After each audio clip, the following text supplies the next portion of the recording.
जब आप एक्सपोर्ट के अंदर मार्केटिंग के अंदर इन्वॉल्व होते हो and you are going to be negotiate और communicate with different countries buyers importers, उसके साथ अगर आपको डील करना होता है तो ये एक टिप, मार्केटिंग टिप्स आपके लिए बहुत ज़्यादा ज़रूरी हो सकता है। जैसे अलग अलग कंट्री के लोगों का अलग अलग बिजनेस स्ट्रेटेजीज होता है, कम्युनिकेशन स्टाइल होता है, या फिर उनके बिजनेस एटिकेट्स या टबूज हो सकते हैं जो हम लोगों को समझना बहुत ज़्यादा ज़रूरी होता है। आज हम लोग बातचीत करने वाले हैं वियतनाम के बारे में। So if you are targeting Vietnam as your export destination, या फिर अगर आप इम्पोर्ट डेस्टिनेशन की तरह अगर आप उसको टारगेट कर रहे हो, तो this is can be the important thing for you.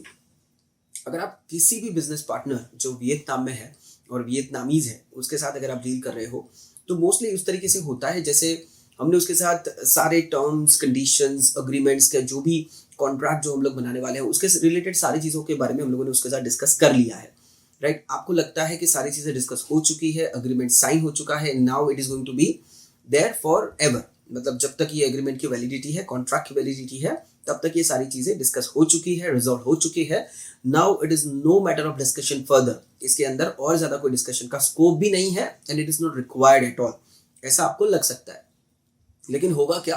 15 दिन, महीना, 2 महीने के बाद हो सकता है कि जो भी आपका वियतनामीज पार्टनर है, बिजनेस पार्टनर है, वो आपके साथ उसको अगेन नेगोशिएट करने के लिए आएगा, या फिर क्लैरिफाई करने के लिए आएगा, या उसी पॉइंट्स को बार बार आपके साथ डिस्कस करने के लिए वो आपको रिक्वेस्ट करता है या फिर इंक्वायरी करता है। इसका मतलब ये नहीं कि वो आपके बिजनेस के साथ या आपके जो भी कॉन्ट्रैक्ट एग्रीमेंट्स को वो टर्मिनेट करना चाहता है, या आपके साथ बिजनेस करने में उसको कोई इंटरेस्ट नहीं है, या फिर having a doubt towards your business relationships. ऐसा कोई मैटर नहीं है। ये उनका बिजनेस करने का तरीका समझ लो, बिजनेस स्ट्रेटेजी समझ लो, बिजनेस एटिकेट समझ लो, व्हाटएवर। बट यस, उनके बिजनेस के अंदर ये एक तरीका है, they want to clarify again and again, या फिर उसको रीनेगोशिएट करना चाहते हैं या उसको कंफर्म करना चाहते हैं। सो माइट बी पॉसिबल, अगर आपका कोई वियतनामीज बायर है, इंपोर्टर है, सेलर है, उसके साथ अगर ऐसी कोई चीज़ें आ रही है, तो डोंट गेट फ्रस्ट्रेटेड। उसके साथ शांति से काम लीजिए, बार बार उसको क्लैरिफाई कीजिए, और हो सकता है उसको, इस रिलेशनशिप को आपको और ज़्यादा नर्चर करना पड़े। They are very much into the business relationships, तो उनको ये पसंद आता है बार बार डिस्कस करना, बार बार उसको क्लैरिफाई करना या कंफर्म करना या रीनेगोशिएट करना।